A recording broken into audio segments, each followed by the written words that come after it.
পশ্চিমবাংলায় আসন্ন বিধানসভা নির্বাচন এবং তাকে ঘিরে কিন্তু এখন শুরু হয়েছে ভোট প্রচারের তুঙ্গে রয়েছে। বাংলায় ভোট প্রচারে বিধায়িকা কল্যাণী সাহারায় নবদ্বীপ পৌরসভার ৫ নম্বর ওয়ার্ডে ভোট প্রচার, চায়ে পে আড্ডায় অংশগ্রহণ, মানুষের দোরগোড়ায় পৌঁছে তাদের কথা শোনা, সমস্যার সমাধানে প্রতিশ্রুতিবদ্ধ থাকা এবং উন্নয়নের বার্তা পৌঁছে দেওয়াই আমাদের মূল লক্ষ্য বলে জানালেন।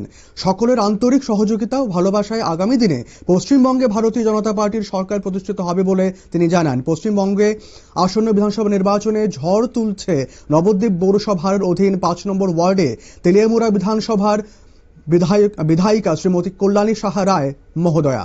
তিনি সেখানে গিয়ে আসন্ন বিধানসভা নির্বাচনে নবদ্বীপ এলাকায় বিজেপির প্রার্থীকে জয়যুক্ত করার আহ্বান জানিয়ে এবং কেন্দ্রীয় সরকারের বিভিন্ন উন্নয়নমূলক কর্মসূচি প্রচার করছেন ঘর ঘর সম্পর্কের মাধ্যমে। কি উঠে আসছে চিত্র দেখাবো। সবকা বিকাশ মুখে বলেন না, সেটা ত্রিপুরা প্রমাণ।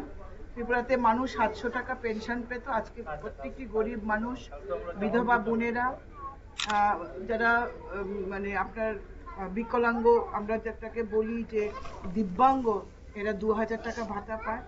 যারা মানে যে শিশুরা মা বাবা নেই, মা নেই, এরা ৪০০০ টাকা ভাতা পাচ্ছে। ত্রিপুরার রাস্তাঘাট সমস্ত কিছুর একটা ডেভেলপমেন্ট হচ্ছে। পশ্চিমবাংলায় বিশেষ করে যে কাজটা হচ্ছে সেটা হচ্ছে হিন্দু সনাতন ধর্মের উপর আঘাত। আমরা যারা হিন্দু, আমরা যারা আমাদের সনাতন ধর্মকে নিয়ে বেঁচে রয়েছি, যেটা আমাদের গর্ব, যে ধর্মের থেকে সব ধর্মের সৃষ্টি, সেই ধর্মের প্রচারে গিয়ে তিনি যুবকদের সঙ্গে চায়ে পে আড্ডায় করেছেন সন্ধ্যা নাগাদ। ত্রিপুরা বিধানসভার মুখ্য সচিব তথা তেলিয়ামুড়া বিধানসভার বিধায়িকা শ্রীমতী কল্যাণী সাহারায় আশাবাদী এবার পশ্চিমবঙ্গে ভারতীয় জনতা পার্টি বিজয়ী হবেন।